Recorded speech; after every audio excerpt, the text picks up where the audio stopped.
Hello students, welcome to my Vyasatipur YouTube channel. Today we are going to learn subject SST of class 8 and this is a part of geography and lesson number 5 minerals and powers resources. Okay ये आज के session में हम minerals के बारे में जानकारी लेंगे, जो भी खनिज वगैरह होते हैं, है ना, और रिसोर्सेज, उसकी रिसोर्सेज कैसे होती है, उसकी रिसोर्सेज पावर कैसे होती है, वो आज हम इस लेसन में देखने वाले हैं। तो ये जो आज का जो वीडियो है वो इस लेसन का पार्ट 1 है। ओके और इस पार्ट 1 में हम कुछ पॉइंट्स डिस्कस करेंगे और बाकी जो पॉइंट्स है वो हम नेक्स्ट पार्ट 2 में डिस्कस करेंगे।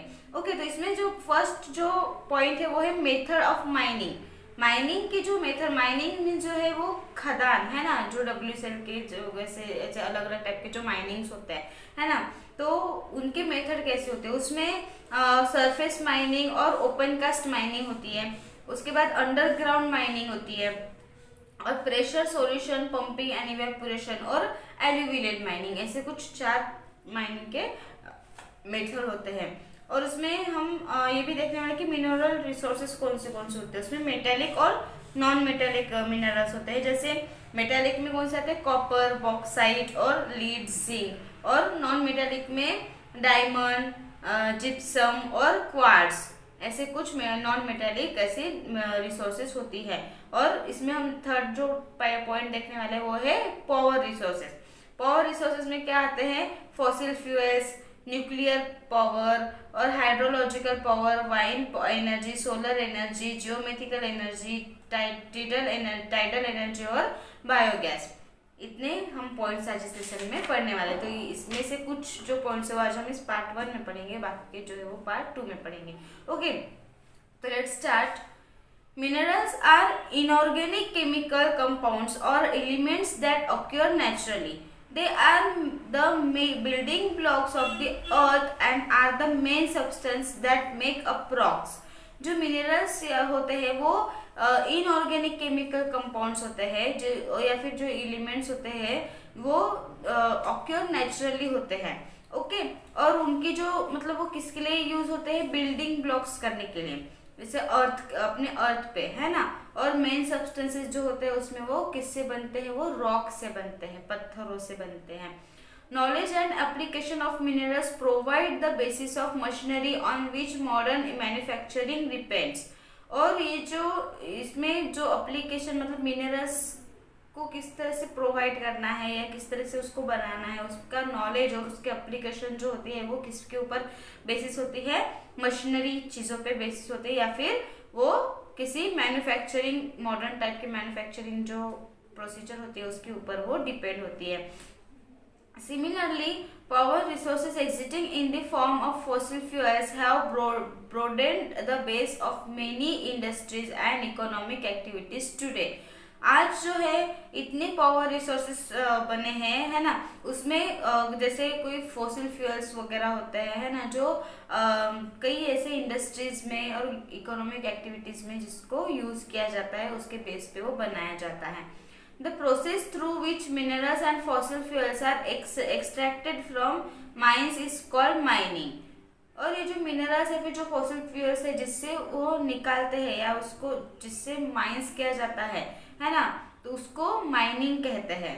ठीक है, जिससे जहाँ से वो खोद के बाहर निकाला जाता है ना, जैसे कोयला है, कोल है ना, वो हम जैसे WCL के जो खदान वगैरह होते हैं, माइनिंग होते हैं, वहां से वो उसको खोद के उसमें से बाहर निकाला जाता है, तो उसको माइनिंग कहा जाता है। ओके तो नेक्स्ट जो पॉइंट है वो है methods of mining. Some important method of mining use today are discussed below. इसमें कुछ इम्पोर्टेंट पॉइंट्स बताए हैं, मेथड्स बताए हैं माइनिंग के। इसमें फर्स्ट जो है वो है सरफेस माइनिंग और open cast mining. It is the easiest and cheapest way of mining minerals that occur close to the surface or that are exposed on the surface. मतलब ये जो सरफेस माइनिंग या फिर जो ओपन कास्ट माइनिंग है वो सबसे easy और सबसे चीपेस्ट माइनिंग है।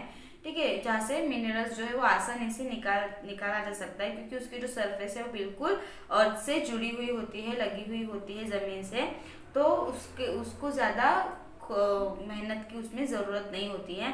The top layer of rock and soil is stripped and the mineral deposit is mined by strip mining or open pit method.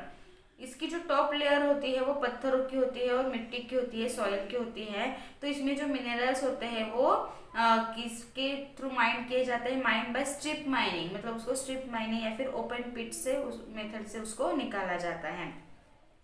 Next जो माइनिंग है वो है underground mining. It is required when the mineral deposits are far below the surface और if a thick layer of rocks cover them. ये जो underground mining होती है उसमें जो मिनरल्स होते हैं वो बहुत ही दूर होते हैं, बिलो द सरफेस, मतलब जो सरफेस होती है जमीन की उसके बहुत ही अंदर में होते हैं, उसको बहुत ज्यादा खोदना पड़ता है ना। उसकी जो लेयर है वो पत्थरों की होती है, बहुत ही थिक लेयर होती है, जाड़ी लेयर होती है जो उस मिनरल्स को पूरा कवर करके रखती है। These are reached by means of vertical shafts and horizontal tunnels that are sunk into the ground to the appropriate levels। जो ये सारे जो मतलब ये जो रीच्ड है इसके जो मीन्स है वो वर्टिकल शेफ्ट्स में होते हैं या फिर हॉरिजॉन्टल टनल्स में होते हैं, ठीक है। मतलब उसकी जो शेप होती है उस अंडरग्राउंड माइनिंग की, तो उसमें मतलब कई ऐसे लेवल्स होते हैं उस ग्राउंड के अंदर, और उन लेवल्स को क्या कहते हैं, शेफ्ट टनल माइनिंग के नाम से जाना जाता है। नेक्स्ट पॉइंट है pressure solution pumping and evaporation. These are used for fossil fuels and minerals which may be in liquid or gaseous state. This is often done with petroleum, sulfur and salts। मतलब ये जो pumping और evaporation की जो procedure है, उसका जो pressure दिया जाता है, ये किसके लिए यूज किया जाता है, ज़्यादातर फॉसिल फ्यूल्स के लिए, ओके, पेट्रोल, डीजल वगैरह, या फिर मिनरल्स के लिए भी उसका यूज किया जाता है। जो चीज़ें लिक्विड में होती है ना, उनको निकालने के लिए गैसियस स्टेट में होते हैं, मतलब जो लिक्विड में होती है या फिर एयर के फॉर्म में होती है, उनको निकालने के लिए ये पंपिंग और इवेपोरेशन किया जाता है। और इसको ज़्यादातर जैसे पेट्रोलियम, सल्फर या सॉल्ट हो गया है ना, इन सारी चीज़ों के लिए उसको यूज़ किया जाता है। नेक्स्ट माइनिंग है एल्यूवियल माइनिंग।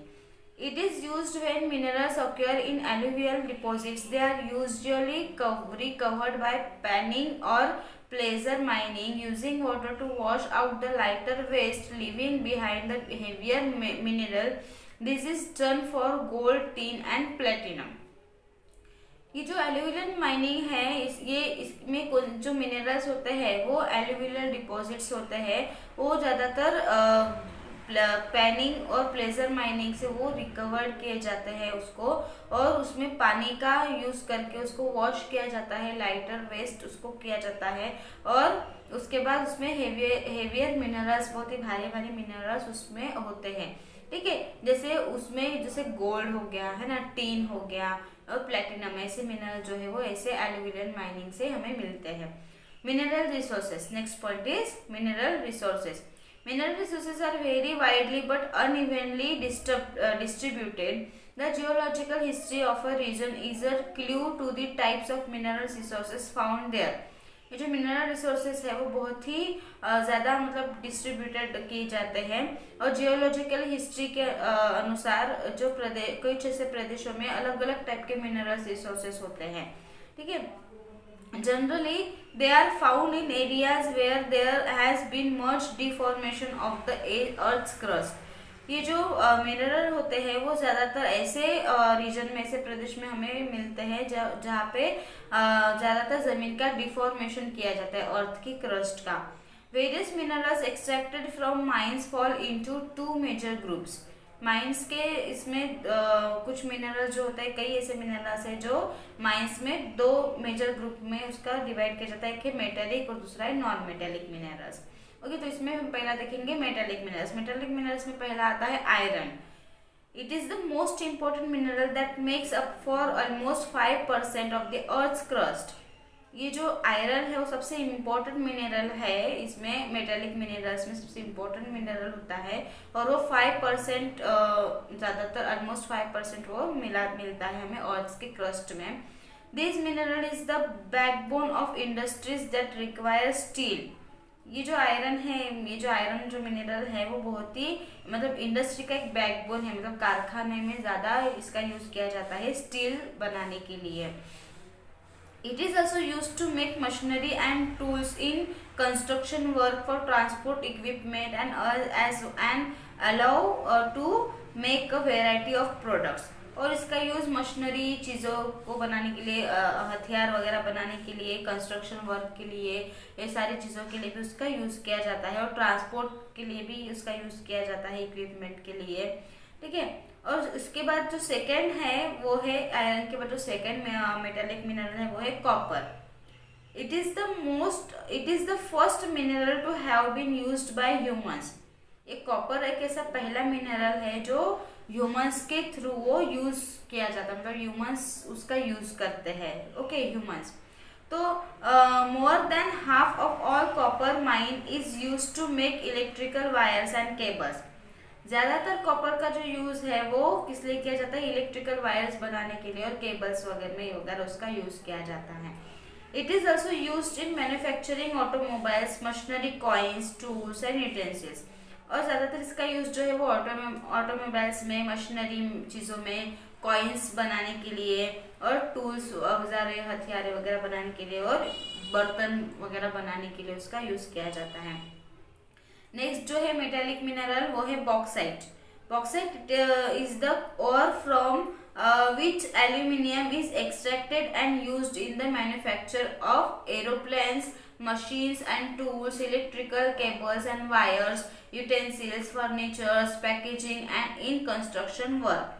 ये जो बॉक्साइट एक ऐसा, मतलब एल्यूमिनियम धातु से ये बना हुआ है बॉक्साइट, और इसका जो यूज है वो बहुत हर एक चीजें को मैन्युफैक्चर करने के लिए इसका यूज किया जाता है। जैसे एरोप्लेन्स हो गए, एरोप्लेन मैन्युफैक्चर के लिए बॉक्साइट का यूज किया जाता है। मशीन्स, मतलब एरोप्लेन्स के लिए, और मशीन्स वगैरह कुछ बनाने के लिए, हथियार बनाने के लिए, इलेक्ट्रिकल केबल्स बनाने के लिए, और उसके वायर्स वगैरह बनाने के लिए, और उसी के साथ साथ बर्तन बनाने के लिए, फर्नीचर्स बनाने के लिए, है ना, और कंस्ट्रक्शन वर्क के लिए बॉक्साइट का यूज किया जाता है। नेक्स्ट है लीड। लीड मीन्स शीशे। ओके, शीशे भी एक जो मिनरल है वो भी एक मेटेलिक मिनरल है। उसका यूज जो है वो पाइप्स और रोड्स बनाने के लिए किया जाता है। गैलिना और lead sulphide is its major ore. ये जो लीड है वो ज्यादातर सबसे मेजर जो धातु है सल्फाइड, उससे बनाया जाता है। नेक्स्ट जो है वो है zinc. It is use to galvanize steel, manufacture paints, tubes, dry batteries, makes brass and is usually found together with lead in deposits. ये जो जिंक है वो स्टील बनाने के लिए, या फिर पेंट को मैन्युफैक्चर करने के लिए, और ट्यूब्स बनाने के लिए, ड्राई बैटरीज वगैरह बनाने के लिए, और ब्रास बनाने के लिए इसका यूज किया जाता है। नेक्स्ट है यूरेनियम।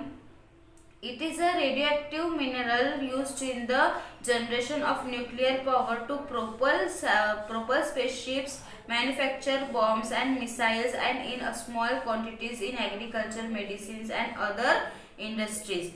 ये जो यूरेनियम है वो एक किरणोत्सर्गी मिनरल है जिसका यूज जो है वो न्यूक्लियर पावर की जनरेशन, मतलब अपने जनरेशन में न्यूक्लियर पावर बनाने के लिए उसका यूज किया जाता है, और उसी के साथ साथ उसको बॉम्ब का मैन्युफैक्चर करने के लिए, मतलब जो भी बॉम्ब वगैरह बनाते हैं, है ना, मिसाइल्स वगैरह, गन में जो गोलियां वगैरह होती है उसमें भी यूरेनियम होता है।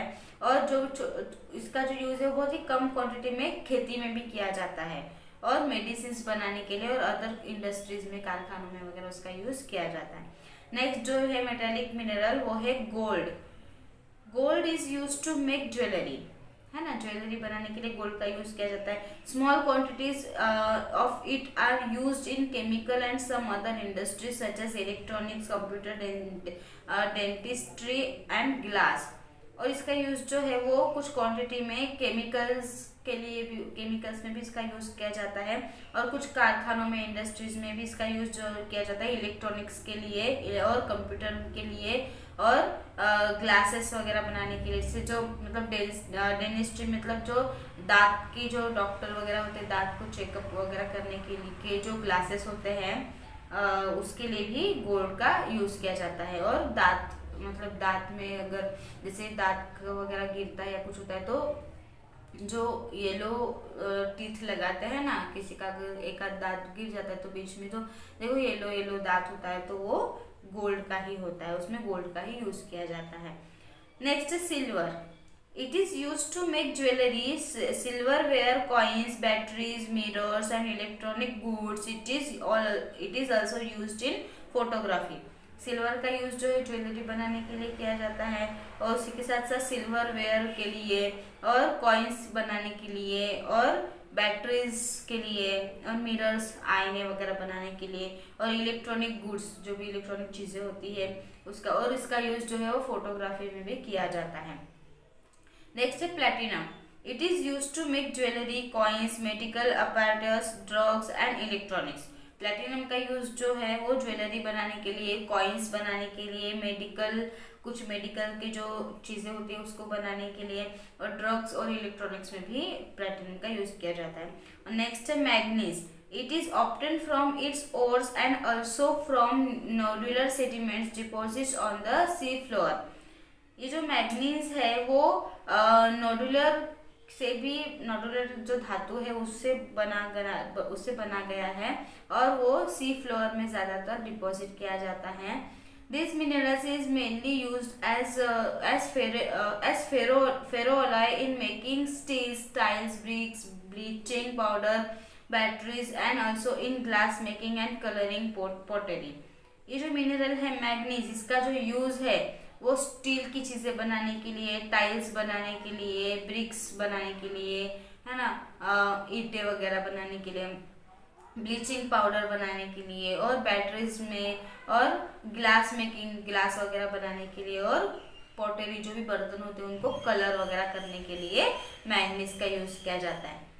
ओके, नेक्स्ट है नॉन मेटेलिक मिनरल्स। अभी मेटेलिक हो गया, अब non metallic. The common non-metallic minerals include clay, diamond, dolomite, gypsum, asbestos, sulfur, mica, amethyst and quartz।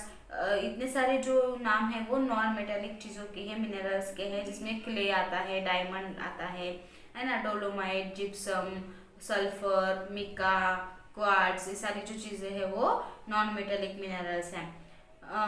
कोरोमियम, tungsten, cobalt, vanadium and molybdenum are other important non-metallic minerals। इनके साथ साथ ये जो दूसरे भी non-metallic minerals हैं, जिसमें क्रोमियम है, टंगस्टन है, कोबाल्ट है ना, और मोलिब्डेनम है, ये सारे जो है वो नॉन मेटेलिक मिनरल्स हैं। इसमें हम पहला देखेंगे diamond. It is use to make jewellery, abrasive tools and micro electronic device. ये जो डायमंड का जो यूज है वो ज्वेलरी बनाने के लिए होता है, कुछ हथियार बनाने के लिए भी होता है, और माइक्रो इलेक्ट्रॉनिक डिवाइसेस में भी इसका यूज किया जाता है। नेक्स्ट पॉइंट है पावर रिसोर्सेस। पावर और energy is required in particularly every aspect of our life. Power जो है या फिर जो एनर्जी है वो पर्टिकुलरली हमारे लाइफ में बहुत ही ज़रूरी होती है हर एक के लिए। It is needed to cook, to provide light and heat, to propel vehicles and to drive machinery. Power का जो यूज़ है वो खाना बनाने के लिए, है ना, लाइट और हीट प्रोवाइड करने के लिए, और व्हीकल्स भी उसमें प्रोपेल करने के लिए, और मशीनरी चीज़ों को यूज़ करने के लिए भी पावर का ज़रूरत होती है। The electricity produced is transmitted to various places through a network of power lines called a grid। जो इलेक्ट्रिसिटी प्रोड्यूस करने के लिए जो ट्रांसमिटेड यूज किया जाता है अलग अलग प्लेसेस में, उसका जो नेटवर्क है वो पावर लाइंस से जुड़ा होता है, जिसको ग्रिड कहा जाता है। The major sources of power are fossil fuels. Fossil fuels are formed by natural processes such as the decompositions of dead organisms buried deep inside the earth। सबसे जो मेजर रिसोर्स है जिससे हमें ज़्यादा पावर मिलता है वो है fossil fuels. Okay, fossil fuels जो है वो किससे बनते हैं? ज़्यादातर वो नेचुरल प्रोसेसेस से बनते हैं, जैसे डेड ऑर्गेनिजम्स, मतलब जो मरे हुए जो कीड़े मकोड़े या जो भी जो जानवर वगैरह होते हैं, तो उनके जो उनका डिकम्पोजिशन होता है, मतलब मरे हुए जो एनिमल्स हैं उनसे वो जो अर्थ के अंदर जो दफन होते हैं, है ना, तो उनके थ्रू ऐसी चीज़ों से वो फॉसिल फ्यूल्स बनाए जाते हैं। Okay, this conventional resources of power are exhaustible और नॉन रिन्यूएबल।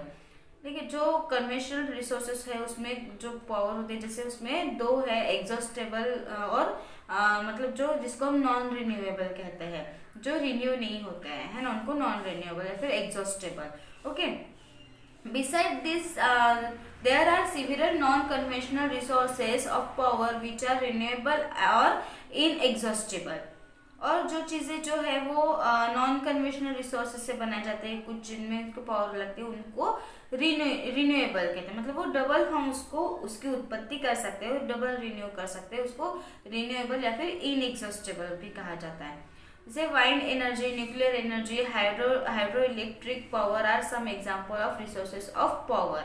मतलब ये जो पावर के जो कुछ एग्जाम्पल है, जैसे वाइंड एनर्जी है ना, न्यूक्लियर एनर्जी है, हाइड्रो इलेक्ट्रिकल पावर जो है, ये रिसोर्सेस है, कुछ जो पावर के एग्जाम्पल्स है।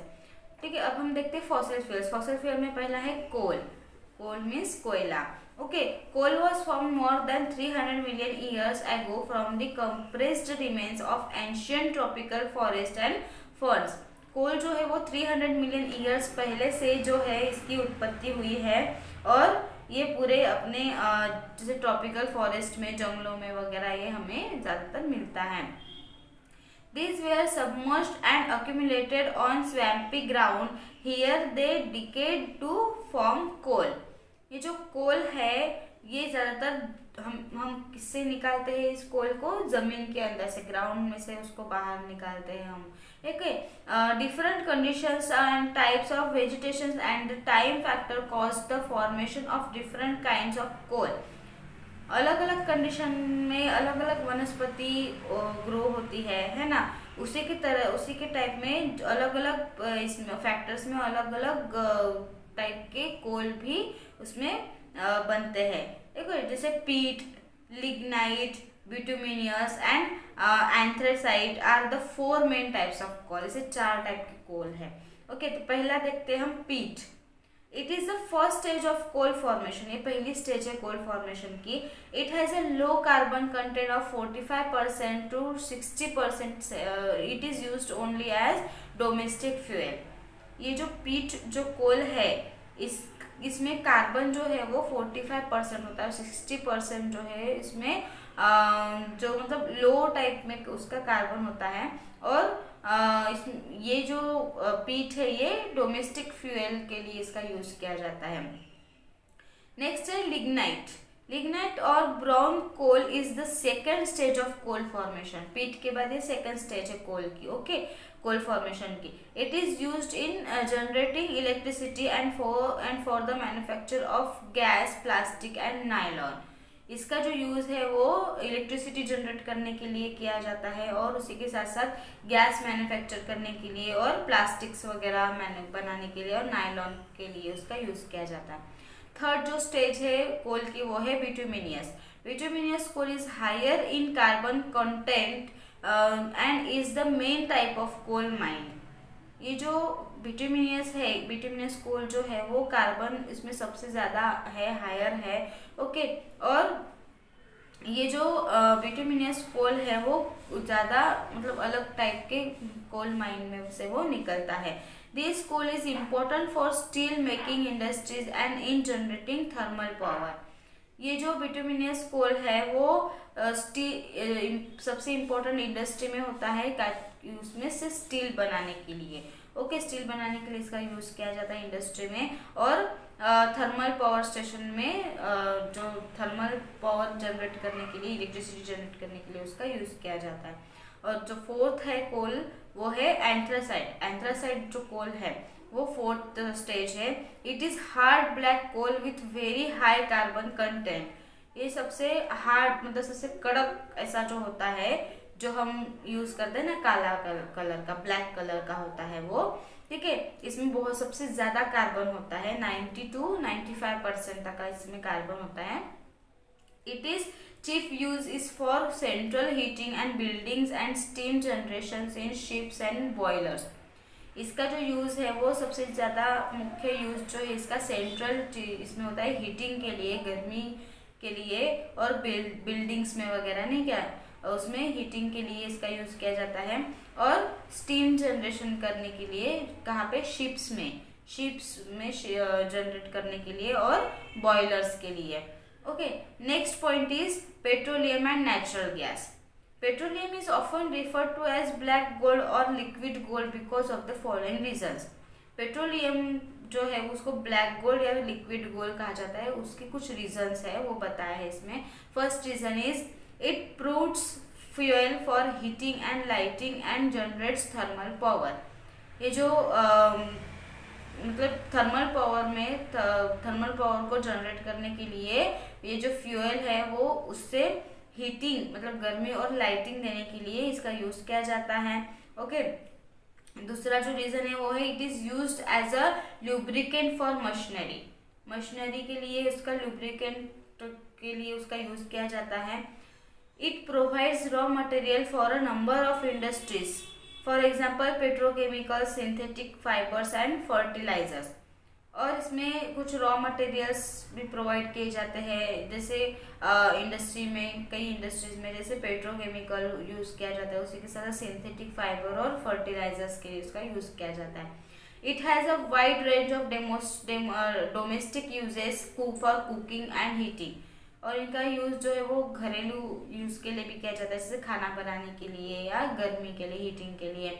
It provides motive power for vehicles, और इसका जो यूज़ है वो व्हीकल्स में भी होता है, व्हीकल को पावर देने के लिए, मतलब जैसे पेट्रोल डीजल जो है ना, उसका भी उसमें यूज़ किया जाता है। Petroleum formation has been going on for millions of years and is probably going on even today. Petroleum जो है वो उसका जो फॉर्मेशन है वो कई मिलियन ऑफ ईयर्स से ये चल रहा है और आज भी चल ही रहा है, उसका यूज़ जो है वो हम कर ही रहे हैं। It is mostly found in permeable sedimentary rocks such as sandstone, where it is trapped in the pore space of rocks. ये मोस्टली जो है ज़्यादातर सेडिमेंटरी रॉक्स में ये हमें मिलता है पेट्रोलियम, और जैसे सैंडस्टोन हो गया है ना, या फिर कोई जो रॉक्स के स्पेसेस में वगैरह हमें पेट्रोलियम जो है उसमें से हमें मिलता है। As petroleum and natural gas are not solid, they are brought to the surface by drilling wells into the ground to reach the liquid or gas. ये जो पेट्रोलियम या फिर जो नेचुरल गैस है वो सॉलिड इसमें नहीं होता है, सॉलिड फॉर्म्स में नहीं होते हैं, बल्कि वो जमीन के अंदर से हमें उसको बाहर निकालना पड़ता है ना। और वो कौन से फॉर्म में होता है, लिक्विड फॉर्म में या फिर गैस फॉर्म में होता है। Natural gas obviously gas form में होता है, ओके, और पेट्रोलियम जो है वो लिक्विड फॉर्म में होता है। ओके, तो स्टूडेंट्स आज का ये पार्ट 1 यहीं पे खत्म होता है। बाकी जो पॉइंट्स है वो हम नेक्स्ट पार्ट 2 में डिस्कस करेंगे। तो आज के इस पार्ट 1 से अगर आपको कोई भी डाउट हो तो आप मुझे कमेंट बॉक्स में ज़रूर पूछें। Thank you.